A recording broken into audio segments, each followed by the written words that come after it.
Hello, this is Xavier, your host for U.S. Government for Dummies. Don't get offended by my word choice. I've officially made the word dummy a term of endearment for all of the people who know nothing about this subject. Today, we're going to focus on political theorists and their theories. Princeton University describes a political theory as the study of the concepts and principles that people use to describe, explain, and evaluate political events and institutions. A political theorist is someone who engages in constructing or evaluating political theory, including political philosophy. Basically, this is a video about a bunch of old dead white guys that thought and said, hey, this is how government should work. Let's start with the basics.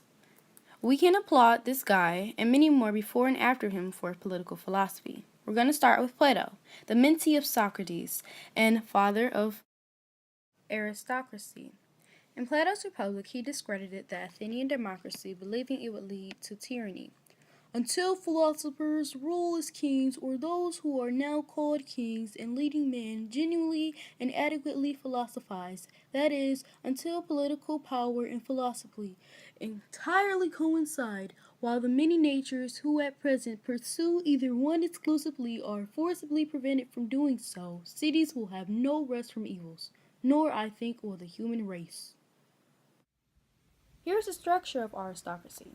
Starting at the top, we have the governing, which would be rulers or philosopher kings, those who are intelligent, rational, self-controlled, in love with wisdom, and are well suited to make decisions for the community. The protective in the middle are warriors or guardians, those who are adventurers, strong and brave in the armed forces. And at the very bottom, we have the productive, which are the workers, the laborers, carpenters, plumbers, masons, merchants, farmers, ranchers, etc. Jumping into a more modern perspective, let's talk about the period of Enlightenment. This period centered around the late 17th and 18th century, where philosophers questioned the relationship between church and state, liberty, and the legitimacy of authority of state. One of the most popular theories of this time was the social contract. Jean-Jacques Rousseau, often referred to as the father of Enlightenment, is known for his book called The Social Contract. The social contract is a political theory questioning the relationship of natural and legal rights. He did not agree with the British representative government and believed that participants must have a right to choose the laws under which they live. He saw that a direct democracy would be most fit and that children should be educated in society to help it function properly. Speaking of Enlightenment, did you know that Adam Smith was in on the collaboration of the Scottish Enlightenment? Let it be, let it go, laissez-faire, take your pick. It's just important that you know laissez-faire is an economic term describing the abstention by governments from interfering in the workings of the free market that literally translates into leave alone in French. Adam Smith is credited for being the founder of free enterprise, aka laissez-faire, even though the term wasn't coined by himself. He believed that if the government didn't raise prices or taxes, the regular flow of supply and demand should work to benefit both sides of the exchange, as everyone is working towards their economic growth by participating. You can notably relate laissez-faire to the mentality during the Great Depression, as well as a spinning top. A spinning top is going to remain emotional unless touched by someone, an easy analogy to the free market enterprise and our friend Adam Smith. Looks like Cleveland has already beaten us to that point.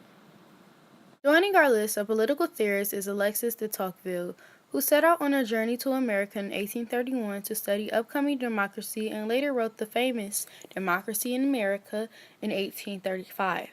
He noted things that shaped American political culture, such as hard work bringing wealth, a huge contrast to the French who ran on an aristocracy. Tocqueville also noted that there is tyranny of the majority through cultural superiority and demonizing anything that is different, saying that every citizen being assimilated to all the rest is lost in the crowd. Such in the case of Native Americans and African slaves, he noted that the irony of America's love for freedom. Tocqueville felt that Americans abandoned critical thinking because of their trust that their government was equal, but also credited America's success to the merit of democracy. Born in Trier, Germany, he became a part of a party that seeks to overthrow the class system and ownership of private property. Ah, yes, father of communism, Karl Marx.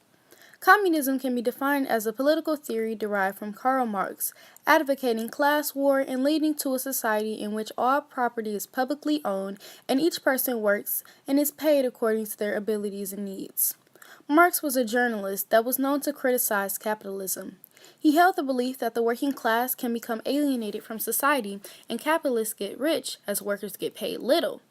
Furthermore, he concluded that gaining profit off of workers is exploitation. He penned this process primitive accumulation. Marx came up with the term ideology that he defined as a set of ideas proposed by the dominant class of society, such as the elite, to all members of society. He conceived that all ideology is tied back to economics. In communism, everyone will receive the same amount of money that is overmade by factories, a way to enjoy leisure or unemployment. He also idolized free public education and centralized government control over banking. We're going to wrap up this episode with dumbed down speedy key points. Plato believed in a structure based on personality or wealth. Jean-Jacques believed that representative democracy sucks and that government should listen to people directly. Adam Smith came up with laissez-faire, which is basically limited government control. Alexis said that America is successful, but you guys are a bunch of hypocrites. And Karl Marx believed in equality to break oppression through the class system.